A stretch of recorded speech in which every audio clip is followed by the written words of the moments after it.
trying to get you folks to understand this is how the smoke and mirrors works. I just simply want to find out what happened to the American dream as someone who is living the American nightmare. You got to know the facts, and if we came together, we could overcome the corruption that's murdering us all. I'm just trying to make the world aware of the truth, and I've got it. 9:50 a.m. in my neck of the woods, and I'm really humbled. I cannot believe the numbers of people that are checking me out and what I am bringing to the table. And I've been trying to bring to a table for a very long time on TikTok. I swear to God, I've mentioned this last week, but I usually go to TikTok to lose hours and watch great people dance and sing and have fun and drop huge airs and wipe out really hard, and great athletes and superhumans and all that kind of stuff, but I would never in a million years have thought that, in less than 2 weeks, we'd have close to 140K views, with really a great effort by people that are behind me, with me, walking hand in hand with me, but for all the right reasons. And I think that theme is going to hopefully propel me forward to say some things that are worthwhile for your eyes and ears today. Because again, what we need to do is we need to generate a massive, massive cathartic movement in the United States that constitutes the tens of millions of Americans that have gotten completely destroyed by the system of criminality, theft, deception, and this diabolical scheming by the power that includes the media that continues to basically piss on everyone's head and telling us it's rain. I got tired of them pissing on my head telling me it's rain because they must have thought I was some kind of new fool. That's what led me on this amazing journey. And quite frankly, if I could try to get everybody who's tuning into this to our YouTube channel to check out Patrick Lovell, Truth Bombs the Con, that would be very helpful as well. Because of course you get to see 3-minute clips with some really, funny, caricatures of stuff that my friend puts on here, which really makes it fun and lively to watch. But at the same time, this is some really important stuff. And the truth that I'm bringing to you is what everybody in media, either doesn't know or doesn't want you to know. And there's a whole lot of things, regarding that. Look, I'm a muckraker. I've said it several times for those of you just turning in. You can think of me in the tradition of Upton Sinclair and Hunter S. Thompson. If you don't know who that is, I wear this cap a lot now, and I've actually worn it a lot over the last 10 years. You'll hear a lot of movie reference, a lot of pop culture references, particularly on television, because I am a producer and I do love to watch, like the rest of us, really good work. It's been a bit of a renaissance in the television long form series mediums, and I'm a big fan of Peaky Blinders. I don't wear this hat because of Peaky Blinders. I actually got this hat from my grandfather, and it has existed since the 30s. And my grandfather was probably the most important influence in my life. He used to say incredible things. He was an independent business guy. He was a wildcatter down in Houston, Texas. He was originally from New York. And he was actually a showman in New York. He was a Wall Street broker in the 20s and the 30s, basically lived a great Gatsby kind of lifestyle, only to be blown up. And then he went down south to become an oil man. And he used to have a lot of fond sayings that have stuck with me my entire life. The first one is in terms of business. We both loved to golf back in the day. And he used to say, you drive for show and you putt for dough. But the one saying that he said with me that stayed with me forever, and I actually opened up my first documentary film, 413, Waking Up the American Dream, with this. He said, Patrick, I love Manhattan. I love the skyscrapers of Manhattan. I love the Rocky Mountains, and I love the 4th of July because it always leaves you looking up. I grew up an optimist and somebody who firmly believed in the American dream and something that would always be out there. And it was just this exhilarating rush to always chase for the American dream. And I've been doing it for a long time, and I've achieved it at different parts of my life. And then I've fallen on hard times like so many others through this incredible revelation that I am awakening you to, not to borrow from Russell Brand, who's Mr. Comedian and Chasing the Dragon, who doesn't want to know the real truth of what underscores everything that's become our country. The thing that I really have to impress at the beginning of this is please go to www.thecon.tv. Watch it. It's the truth that they don't want you to know. It begins with the most vulnerable amongst us who got targeted by a system of criminality that constitutes what our entire financial system has become and the entire legal system has played ball with, including our government. We don't have separation of powers. We're all under the thumb of this financial hijacking of the United States, and everything else is just bullshit. It begins and ends with the Federal Reserve's monetary policy, how it runs through the system through gatekeepers like BlackRock, who have been there for a long time, who pump it into a ginormous fraudulent system that keeps the money at the top for those that are schooling us. And for those of you who are like me, who have a college education, who came from the generation of belief in the dynamism of the United States, that we're always constantly improving and moving forward, and see a need, fill a need, sort of entrepreneurialism and business activity that provides a rising tide raises all ships. And I've learned throughout the course of the last 10, 12 years that we have progressively gotten closer and closer and closer to all of the power and control in the hands of the few.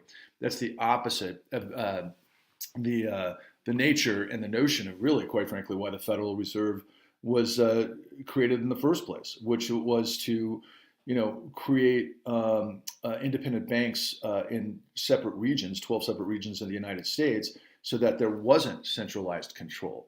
But over the course of decades and policy that I continue to truth bomb the con and inform you of, led to this mammoth disaster.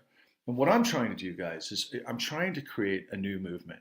It's just the antithesis of the Trump insurrection.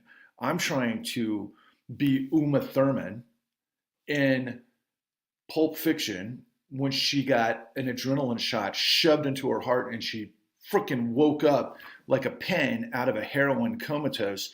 I'm trying to do that to you, America, because everything is on the line and everything has been stolen from us. I'm talking about life, liberty, and justice for all. I'm talking about integrity of the law, where no man is above the law, where everybody has the same shot and the same opportunity to move forward, and really it's on us. Now, I also believe, because I'm a progressive, and I'm a progressive, if you want to know the truth, going back to, some television references of like Thomas Shelby and, Peaky Blinders. Absolutely love that program. And, here's a great interest, a great on-ramp to the history of the world that created the situation that's very similar to what we're going through. Like, one thing I said yesterday was that every day our lives, whatever happens today, is kind of an amalgamation of what came before and then what will propel us forward to the next step. That's the way history is, right? And so in Peaky Blinders, the writers were just so spectacularly knowledgeable of that era, where it turns out the Shelbys were really, in the Peaky Blinders, a real deal, as was this guy Mobley, who, if you watch the program, where we're going, I think, in season 6, that I think is about to arrive, which will be spectacular. But really, in a nutshell, you kind of know where I'm coming from. Watch Peaky Blinders and see Thomas Shelby, because I'm the guy that would go after Mobley, sort of thing. Okay, that's where I stand. And ultimately, to take it to a bigger reference, I was late to the game for Game of Thrones. And I think I didn't start tuning in until it was on the air for 5 seasons. And I just completely ignored the hype, much like many people have ignored the con that's been out there for some time, until suddenly it struck me. And then when I saw it literally, I couldn't stop watching it. I watched it like 5 times in a row. There was a time period where I couldn't watch anything else but Game of Thrones, because it became an addiction. And, ultimately, to stay within the theme of the kind of person that I am, really what struck me and what I'm all about in real life is what Jon Snow said at the end in season 5. He said, when enough people make false promises, words stop meaning anything, then there are no more answers, only better and better lies. That's it in a nutshell. Look, mainstream media is chasing the dragon. Everybody wants to get like a tiny piece of whatever they think their audience is. They want to create this echo chamber, like, we're talking about this, where the other guy's the bad guy. We need to frame and formulate everything like, that's going to fit within that realm. And that's the whole scheme of Rachel Maddow, for example. And the same goes for Tucker Carlson. And the same goes for, quite frankly, Anderson Cooper and CNN. I very rarely mention CNN because I honestly think they're a joke. I watch CNN sometimes just to just be baffled by how extraordinarily buffoonish and clueless their anchors are to what it is that constitutes this world that we live in. I don't know how many times I've seen, for example, Anderson Cooper ask a rhetorical question looking like he's using another movie reference. Who was that? Ben Stiller played the clueless model. God, I can't think of his name, and I know many of you out there are thinking of it. That's who I think of, Anderson Cooper. I mean, he just reminds me of Ben Stiller as that model asking just ridiculously rhetorical questions with being clueless with how the world works. And that guy probably gets paid $18 to $20 million, with bonuses and everything else. And I think he comes from, oh God, who was the big steel? I know he comes from one of the titans of the 1900s, and I can't think of that name either because I'm thinking of so many others. They'll come to me in a moment. But look, the truth holds true today as did yesterday. Okay? We let our financial system get away with the largest financial terrorism in the history of the world. They buried tens of millions of people around the world through an illegal enterprise, starting with the mortgage-backed securities that were all through this chain, this pipeline, this unbelievable business model where everybody had to lie they just lied over and over and over on documentation fabrication, on all of the things that constituted what ultimately put, the loans of these houses and portfolios that were, sent around the world to pensions. And they blew up, starting with targeting African Americans and then ultimately winding up in the white working class. And now they've got us all at each other's throats. Black Lives Matter is very important because of the systemic corruption and racism that relates to, policing as well as in the prison industrial complex, which is insanity to me after I, learned this stuff over the course of the last 20 years. But so too is, this monumental betrayal to the working class of this people over literally decades, man. We killed the golden goose through financialization, through a form of economics called neoliberalism that basically got rid of our manufacturing capacity, sent it all overseas so that we could have middlemen basically gut that which we were earning, and they made fees on it around the world. And then ultimately when they blew up the world because they tried to pretend that we were still a consumer culture based on these lies that I'm telling you, that actually had the power that we once did, because our economy was so much stronger and so much more robust than it now is, so much more widespread, quite frankly. It always has fits and starts and ups and downs and everything else, but this is ridiculous, guys. This is just a monumentally clever, diabolical grift machine made up of the smartest amongst us who believe they're above the law. They're aristocrats, They're people that think that the law doesn't apply to them. And it doesn't, because those who are actually in power end up getting their financial their campaign contributions from the system. And they continue to make choices that ultimately destroy the American people. It's a betrayal of monumental proportions. And so what I'm trying to create is the great resurrection.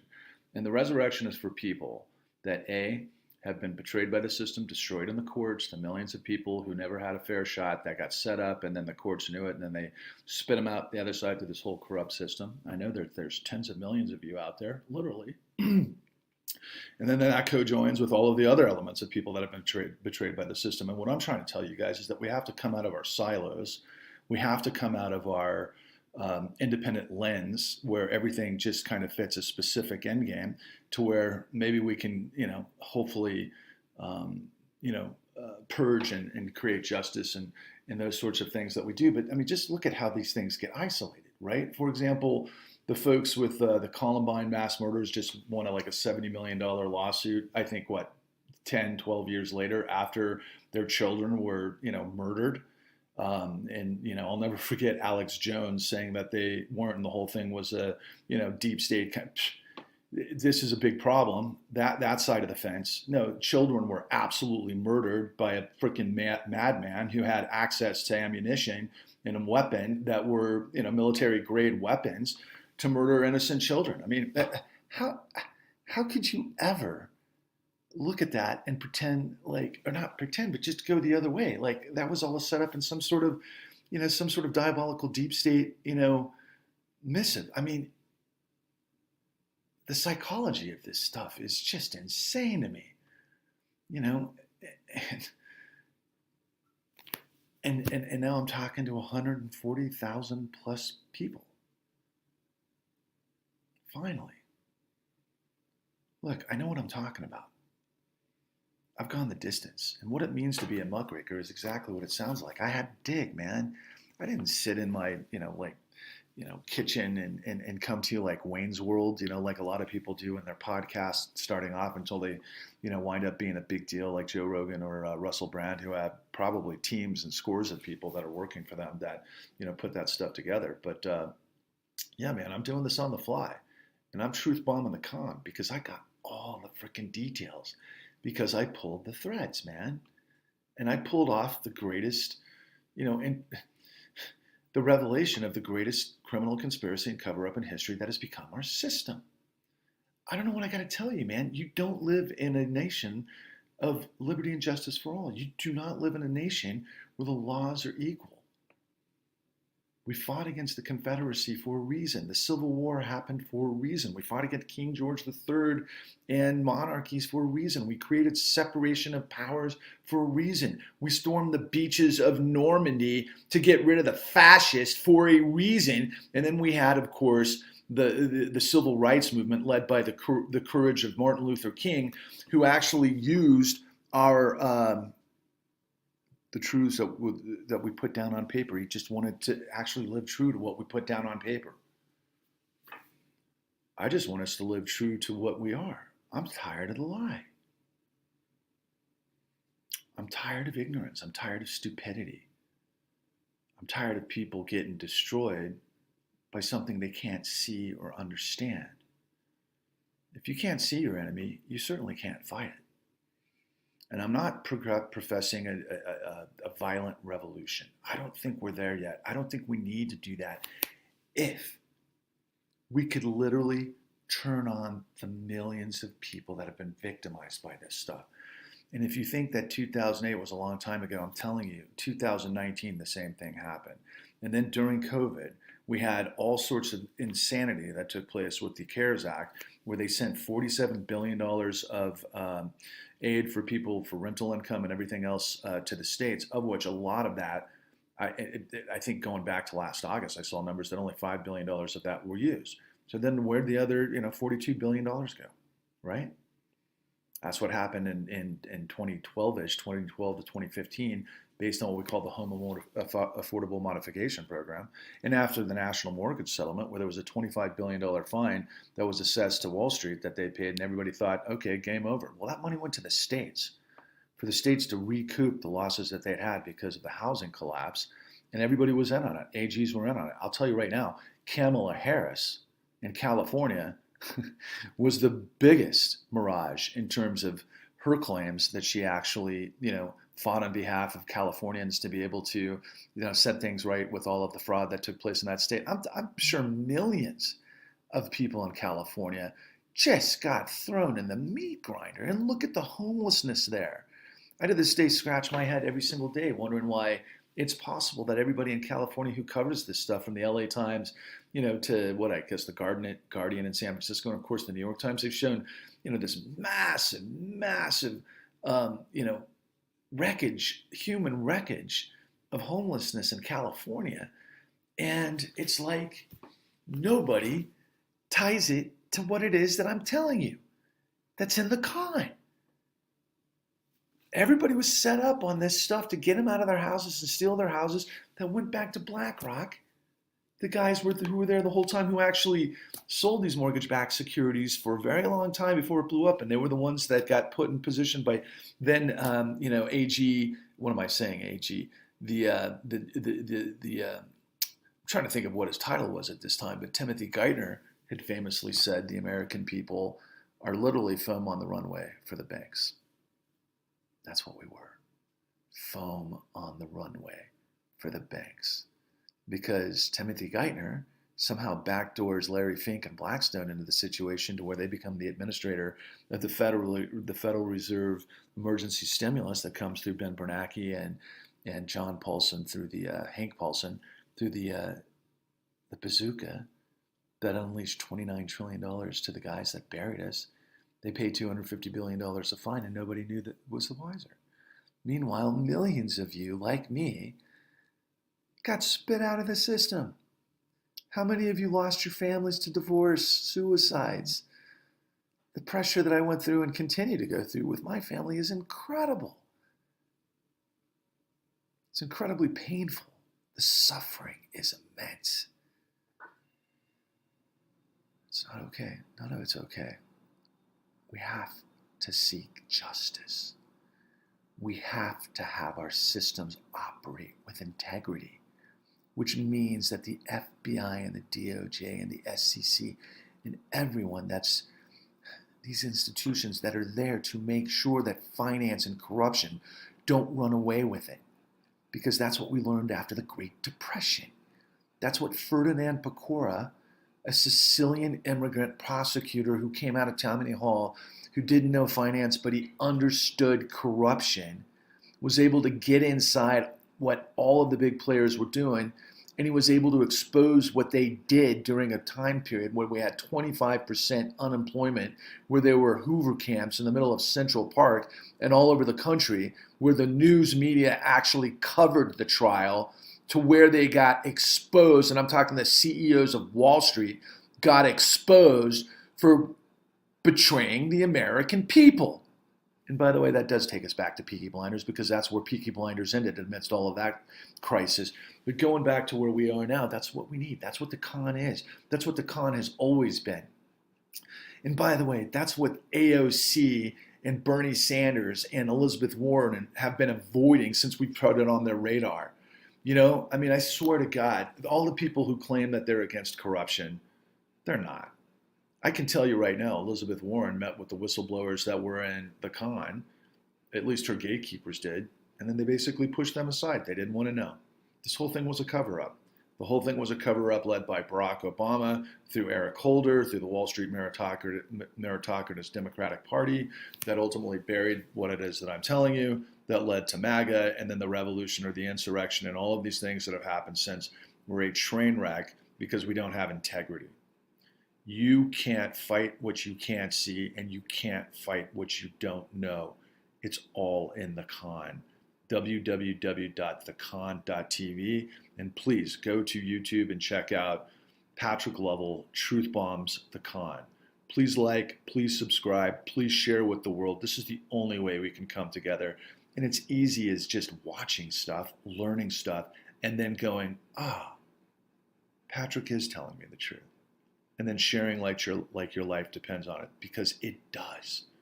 And then hopefully we can all come together, because I'll tell you, lastly, when I saw the insurrection last year on January 6th, I thought to myself, the first thing that popped into my mind was, how anybody didn't see this coming a mile away, because it was all over social media, and I certainly saw it. I mean, we saw all the MAGAs partying down in Trump's hotel like 3 days in advance.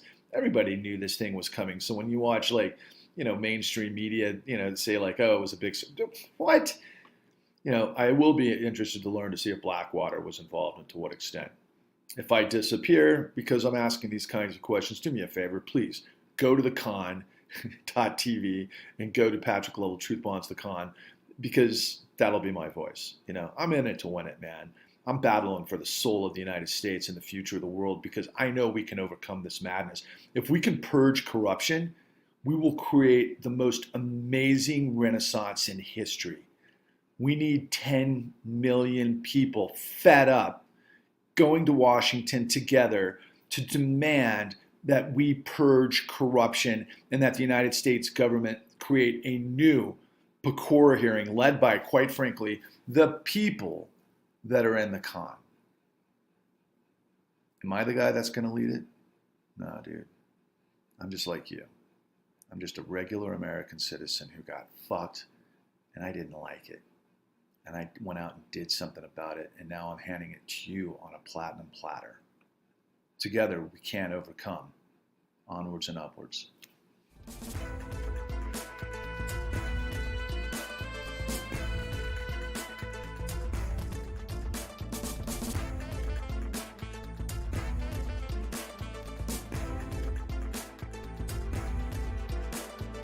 I just made a promise to myself that I was going to find the answers.